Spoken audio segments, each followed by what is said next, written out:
बिस्मिल्लाहिर्रहमानिर्रहीम। अस्सलामु अलैकुम। डियर स्टूडेंट्स, वकार अरशद आपका बायोलॉजी टीचर। कैसे हैं आप सब? यकीनन खैर आफियत से होंगे। आइए आज के लेक्चर को डिस्कस करने के लिए मूव करते हैं व्हाइट बोर्ड की तरफ। Dear students, recall your memory. Previous lecture में हम ब्लड सेल्स के बारे में डिस्कस कर रहे थे। याद कीजिए, हम समझ चुके हैं, डिस्कस कर चुके हैं कि red blood cell, white blood cell और प्लेटलेट्स, तीन तरह के ब्लड सेल्स पाए जाते हैं। हमारे ब्लड में 55% प्लाज्मा मौजूद है और 45% red blood cell, white blood cell और प्लेटलेट्स मौजूद हैं। Dear students, red blood cells की बात की जाए, इनको एरिथ्रोसाइट्स कहा जाता है। रेड ब्लड सेल की शेप बाइकनकेव होती है और जब ये मैच्योर होते हैं मैमल्स की बॉडी में तो इनका न्यूक्लियस लॉस्ट हो जाता है। Dear students, red blood cell के अंदर एक खास प्रोटीन होती है जिसको हीमोग्लोबिन कहा जाता है। हीमोग्लोबिन एक ऐसी प्रोटीन है जिसका सेंट्रल एटम आयरन होता है। अगर हमारे जिस्म में आयरन कम हो तो हीमोग्लोबिन नहीं बनती है, खून के अंदर ऑक्सीजन की कमी हो जाती है। नतीजे के तौर पर रेड ब्लड सेल डाई करना शुरू कर देते हैं, मर जाते हैं और ब्लड की कमी की वजह से एक बीमारी हो जाती है जिसे हम एनीमिया का नाम देते हैं। Dear students, red blood cell में हीमोग्लोबिन की मौजूदगी की वजह से इसका बुनियादी काम खून के अंदर ऑक्सीजन को जखीरा करना है, एक जगह से दूसरी जगह मुंतकिल करना है, ऑक्सीजन को जज़ब करना है। Dear students, red blood cell की एवरेज लाइफ की बात की जाए तो इनकी जिंदगी 120 दिन पर मुहित है, यानी 4 माह के अरसे तक ये जिंदा रहते हैं। उसके बाद इनकी जगह नए आरबीसीज ले लेते हैं। रेड ब्लड सेल की अमाउंट या कंसंट्रेशन को डिस्कस किया जाए तो एक मेल बॉडी के अंदर पर क्यूबिक मिलीमीटर ब्लड में 5 to 5.5 मिलियन आरबीसीज मौजूद होते हैं। एक फीमेल बॉडी की बात की जाए तो उसकी बॉडी में 4 to 4.5 मिलियन आरबीसीज मौजूद होते हैं। व्हाइट ब्लड सेल दूसरी किस्म है ब्लड सेल्स की, इनको ल्यूकोसाइट्स भी कहा जाता है। व्हाइट ब्लड सेल का बुनियादी काम इम्यूनिटी में हेल्प करना है, कुव्वते मुदाफियत को पैदा करना है। व्हाइट ब्लड सेल की दो इकसाम हैं, ग्रेन्युलोसाइट और एक ग्रेन्युलोसाइट। डियर स्टूडेंट्स, ग्रेन्युलोसाइट्स की बात की जाए तो ये वो व्हाइट ब्लड सेल हैं कि जिनमें ग्रेन्यूल लाइक साइटोप्लाज्म होता है और इनकी फर्दर 3 टाइप्स हैं, डिफरेंट टाइप्स हैं। बेसोफिल है, ईओसिनोफिल है और न्यूट्रोफिल है। इसी तरह से एग्रेन्युलोसाइट्स की बात की जाए तो इनका साइटोप्लाज्म क्लियर होता है, ग्रेन्यूल लाइक नहीं होता है और इनकी बी फर्दर टाइप्स हैं, बी एंटी लिम्फोसाइट है और मोनोसाइट है। डियर स्टूडेंट्स, प्लेटलेट्स की बात की जाए, इन्हें थ्रोम्बोसाइट कहा जाता है। व्हाइट ब्लड सेल की लाइफ की बात की जाए तो ये कई सालों तक जिंदा रह सकते हैं। व्हाइट ब्लड सेल की अमाउंट की बात की जाए तो ये 7000 से 8000 की तादाद में पर क्यूबिक मिलीमीटर ब्लड में पाए जाते हैं। प्लेटलेट्स, जो कि हमारे जिस्म के ब्लड सेल्स का एक अहम कंपोनेंट है, ब्लड सेल्स की तरह की एक किस्म है। इनको दरअसल हम थ्रोम्बोसाइट भी कहते हैं। ये सेल तो नहीं है, अलबत्ता बोन मैरो के बड़े बड़े सेल्स के फ्रेगमेंट्स हैं, छोटे हिस्से हैं जिन्हें मेगा कैरियोसाइट्स कहा जाता है। डियर स्टूडेंट्स, प्लेटलेट्स की लाइफ की बात की जाए तो इनकी जिंदगी 7 से 8 दिन पर मुहित है। इनकी अमाउंट की बात की जाए तो पर क्यूबिक मिलीमीटर ब्लड के अंदर ये 2.5 लाख की तादाद में पाए जाते हैं। इनके फंक्शंस की बात की जाए तो इनका बुनियादी काम जिस्म के अंदर खून को जमाने में मदद देना है। डियर स्टूडेंट्स, अगर कहीं जिस्म पर जख्म लग जाए, वहां पर वाउंड साइड पर दरअसल जरासीमों का और व्हाइट ब्लड सेल का मुकाबला होता है और डेड होने वाले व्हाइट ब्लड सेल हमें व्हाइटिश मटेरियल की सूरत में नजर आते हैं, जिसे हम पस या पीप कहते हैं। इसी तरह से डेंगू फीवर में मुतासरा शख्स के जिस्म में प्लेटलेट्स कम हो जाते हैं, नतीजे के तौर पर मसूरों से खून बहता है और अगर खुदा न खास्ता कोई हादसा पेश आ जाए, खून के बहाव को रोकना मुश्किल हो जाता है। आइए अब हम डिस्कस करते हैं ब्लड डिसऑर्डर्स को। ब्लड डिसऑर्डर्स क्या हैं? दरअसल ये दो अल्फाज का मजमुआ है। डिसऑर्डर का मतलब बेतरतीबी होता है और ब्लड डिसऑर्डर का मतलब खून के अंदर आने वाली बेतरतीबियां हैं। डियर स्टूडेंट्स, ब्लड डिसऑर्डर्स की दो इकसाम हैं जिनको आज हम समझने की कोशिश करेंगे। आइए इन दोनों को वन बाय वन डिस्कस कर लेते हैं। Blood disorders.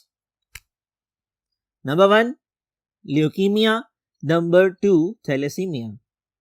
Dear students, leukaemia की बात की जाए तो इसको हम ब्लड कैंसर का नाम भी देते हैं, जबकि थैलेसीमिया की बात की जाए इसको हम कोलेज एनीमिया भी कहते हैं। आइए इन दोनों को एक एक करके अंडरस्टैंड कर लेते हैं। Number 1, leukaemia. Dear students, leukaemia एक ऐसी बीमारी है जो कि खून की बीमारी है और इसके अंदर दरअसल व्हाइट ब्लड सेल अफेक्ट होते हैं। हमें पता है, हम प्रीवियस लेक्चर में डिस्कस कर चुके, व्हाइट ब्लड सेल्स को ल्यूकोसाइट्स भी कहा जाता है। अगर खून के अंदर खराबी पैदा हो जाए, white blood cell abnormal produce हो, डिफेक्टिव प्रोड्यूस हो, तो इसे ल्यूकीमिया कहा जाता है। इसे ब्लड कैंसर का नाम भी दिया जाता है। तो इसकी कैरेक्टराइजेशन ये है कि इसमें बड़ी तादाद में एबनॉर्मल WBCs प्रोड्यूस होते हैं, व्हाइट ब्लड सेल्स प्रोड्यूस होते हैं। डियर स्टूडेंट्स, इसके अलावा इसकी वजह क्या है? Cancerous mutation. दरअसल जीन्स में ऐसी तब्दीली है जिसकी वजह से व्हाइट ब्लड सेल की प्रोडक्शन तो बढ़ जाती है, लेकिन वो एबनॉर्मल होते हैं, डिफेक्टिव होते हैं। म्यूटेशन का मतलब होता है चेंजेस इन डीएनए, और कैंसरस म्यूटेशन का मतलब ऐसी म्यूटेशन है, डीएनए में आने वाला ऐसा चेंज है जिसकी वजह से कैंसर की बीमारी पैदा होती है। डियर स्टूडेंट्स, ये कैंसरस म्यूटेशन खास सेल्स में होती है जिन्हें हम बोन मैरो सेल्स कहते हैं या लिम्फेटिक टिश्यूज में होती है, और इसकी वजह से uncontrolled defective white blood cells produce होते हैं। डियर स्टूडेंट्स, इस बीमारी से मुतासिरा शख्स के लिए जरूरी है कि वो अपना ब्लड रेगुलरली चेंज करता रहे, अदरवाइज उसका सर्वाइवल मुमकिन नहीं है, उसको जिंदा रहने में मुश्किलात का सामना करना पड़ सकता है। बिकॉज व्हाइट ब्लड सेल अगर जिस्म में नॉर्मल नहीं है तो उसके नतीजे में जिस्म की मुदाफियत कमजोर होती है, जरासीमों का मुकाबला करना मुश्किल होता है, बीमारियों से लड़ने की ताकत मुतासिर होती है। आइए फर्दर डिटेल्स को डिस्कस करते हैं। Dear students, bone marrow transplant ये एक तरीका इलाज है इस बीमारी का जिसे हम ल्यूकीमिया या ब्लड कैंसर कहते हैं। दरअसल इस बीमारी की वजह से अगर व्हाइट ब्लड सेल नहीं बनते हैं तो मरीज को मुश्किलात का सामना होता है, इन्फेक्शियस डिजीजेस के अगेंस्ट इम्यूनिटी की डेफिशिएंसी हो जाती है। इस सूरत में मरीज के लिए लाजिम है कि वो रेगुलर बेसिस पे, बार बार, फ्रीक्वेंटली, वीकली बेसिस पे, डेली बेसिस पे, हर दूसरे दिन, हर हफ्ते के बाद अपने ब्लड को चेंज करवाए। या दूसरी सूरत यह है कि बोन मैरो ट्रांसप्लांट करवा लिया जाए। डियर स्टूडेंट्स, दरअसल वो जीन्स जो कि नॉर्मल WBCs बनाती हैं, व्हाइट ब्लड सेल्स प्रोड्यूस करती हैं, वो बोन मैरो में पाई जाती हैं, लिम्फेटिक टिश्यूज में पाई जाती हैं, और अगर हमने इस बीमारी को ठीक करना है जो कि जेनेटिक डिसऑर्डर है, जीन्स की खराबी की वजह से पैदा हुई है, म्यूटेशन इसकी वजह बनी है, जरूरत इस बात की है हम उस डिफेक्टिव जीन को नॉर्मल जीन से रिप्लेस करवा दें, और इसके लिए बोन मैरो को ट्रांसप्लांट किया जा सकता है। एक नॉर्मल पर्सन की बोन मैरो को लेकर के इस्तेमाल किया जा सकता है। ये तरीका कार महंगा जरूर है, अलबत्ता ज्यादातर केसेस में इसको इफेक्टिव देखा गया है, ये मौसर तरीका पाया गया है। डियर स्टूडेंट्स, ये ल्यूकीमिया था। इसके बाद अब हम डिस्कस करते हैं थैलेसीमिया के बारे में। थैलेसीमिया की बात की जाए तो दरअसल अमेरिकन साइंटिस्ट था जिसका नाम थॉमस बी कॉले था। इसने सबसे पहले इस डिसऑर्डर को डिस्कवर किया, ऑब्जर्व किया, हमें बताया और साइंटिफिक कम्युनिटी तक पहुंचाया। इसी वजह से इस डिसऑर्डर को कोलेज एनीमिया का नाम भी दिया जाता है। आइए देखते हैं इस डिसऑर्डर में क्या तब्दीलियां आती हैं, क्यों आती हैं और उनका इलाज कैसे मुमकिन है। Mutation in haemoglobin gene. Dear students, दरअसल हमारे जिस्म में ज्यादातर कैरेक्टर्स पाए जाते हैं और हर कैरेक्टर को खास किस्म की जीन्स कंट्रोल करती हैं। अगर जीन्स में एरर आ जाए तो उन जीन्स की मदद से कंट्रोल होने वाले कैरेक्टर में खराबी आ जाती है। अगर वो जीन जो कि हीमोग्लोबिन बनाती हैं, नॉर्मल हीमोग्लोबिन बनाने वाली जीन्स में खराबी आ जाए, म्यूटेशन आ जाए, तो हीमोग्लोबिन की प्रोडक्शन मुतासिर होती है। हीमोग्लोबिन एक पिगमेंट है, एक प्रोटीन है जो कि रेड ब्लड सेल में पाई जाती है, खून में ऑक्सीजन जज़ब करवाने में मदद देती है। अगर खून में ऑक्सीजन कम हो जाती है तो उसके नतीजे में ये बीमारी लाहक हो सकती है जिसे हम थैलेसीमिया कहते हैं या कोलेज एनीमिया का नाम देते हैं। जिस्म में हीमोग्लोबिन की कमी की वजह से ब्लड सेल्स को ऑक्सीजन कम मिलती है, जिस्म को ऑक्सीजन कम मिलती है, पुअर ऑक्सीजनेशन हो जाती है, ब्लड सेल्स की डेथ हो जाती है, रेड ब्लड सेल डाई करना शुरू कर देते हैं, मरना शुरू कर देते हैं, नतीजतन खून की कमी हो जाती है। इसीलिए इस बीमारी को एनीमिया बी कहा जाता है और एक साइंटिस्ट के नाम पर इसे कोलेज एनीमिया कहा जाता है, उस साइंटिस्ट के नाम पर जिसने इसे सबसे पहले ऑब्जर्व किया।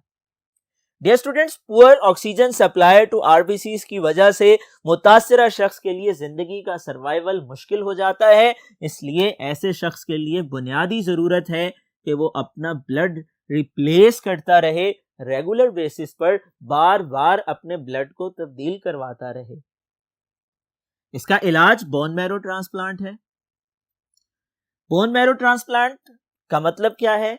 क्योंकि हीमोग्लोबिन बनाने वाली प्रोटीन दरअसल एक जीन से कंट्रोल होती है और वो जीन भी बोन मैरो में पाई जाती है। अगर इस बीमारी का इलाज करना है तो नॉर्मल बोन मैरो को ट्रांसप्लांट करके इस बीमारी का ट्रीटमेंट किया जा सकता है। अलबत्ता इस तरीका इलाज के 100% रिजल्ट्स नहीं ऑब्जर्व किए गए। डियर स्टूडेंट्स, ये दूसरी बीमारी है ब्लड की, जिसे हम थैलेसीमिया या एनीमिया का नाम देते हैं। इसके बाद कुछ इंटरेस्टिंग इंफॉर्मेशन है, इसको याद कर लीजिए। ऑब्जेक्टिव टाइप क्वेश्चंस में ये पूछा जा चुका है, आलमी सतह पर आलमी दिन मनाया जाता है थैलेसीमिया के मरीजों से इजहार यकजहती के लिए और ये 8 मई को मनाया जाता है। बोर्ड एग्जामिनेशन में ये एमसीक्यू पूछा जा चुका है। आपकी एक्सरसाइज में भी ये एमसीक्यू दिया गया है, आपने इसको मेमोराइज कर लेना है। इसी तरह से थैलेसीमिया की बात की जाए, पूरी दुनिया के अंदर थैलेसीमिया से मुतासिरा मरीजों की तादाद 60 से 80 मिलियन तक है, जबकि पाकिस्तान के अंदर सिर्फ इन मरीजों की तादाद 250,000 यानी 2.5 लाख है।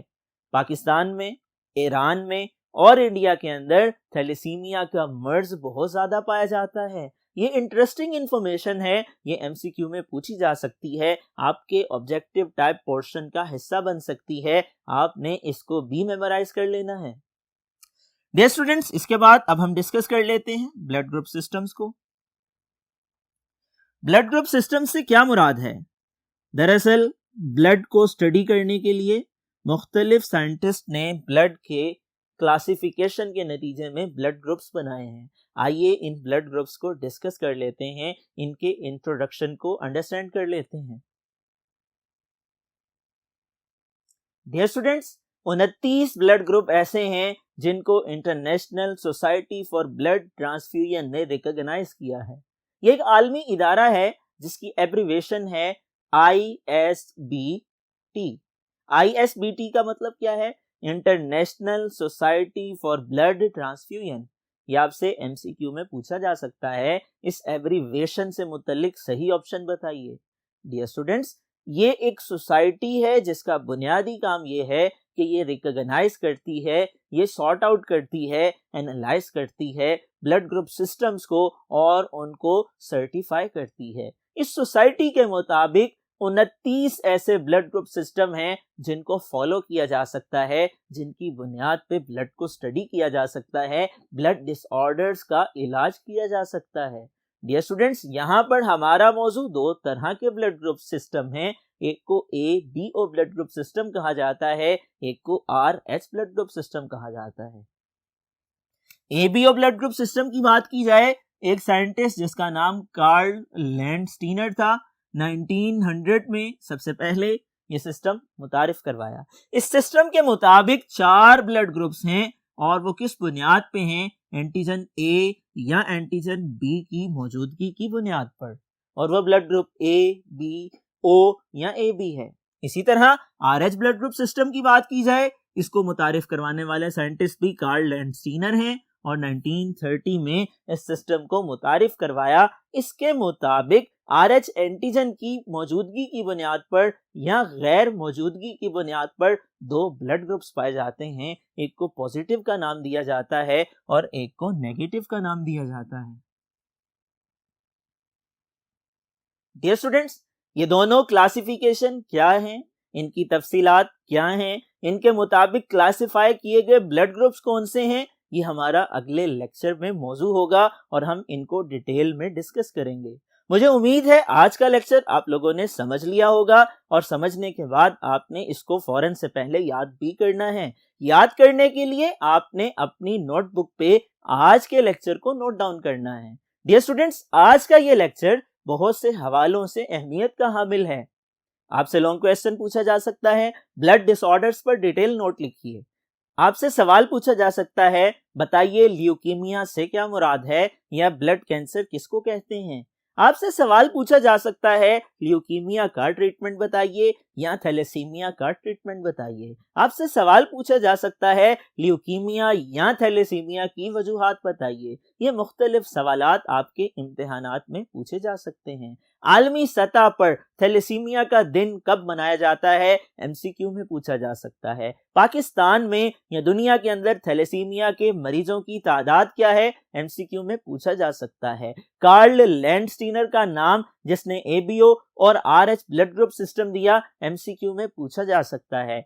1900 में इसने ABO सिस्टम मुतारिफ करवाया और 1930 में RS ब्लड ग्रुप सिस्टम मुतारिफ करवाया। MCQ में ये सवाल पूछे जा सकते हैं। आपने इन तमाम पहलुओं को ज़हन में रखना है और आज के लेक्चर को मेमोराइज करना है। मुझे उम्मीद है आप टीचर की इंस्ट्रक्शंस को फॉलो करेंगे और इम्तिहानात में अच्छे नंबर हासिल करेंगे। डियर स्टूडेंट्स, अगले लेक्चर तक के लिए अपना ख्याल रखिएगा। अल्लाह हाफिज।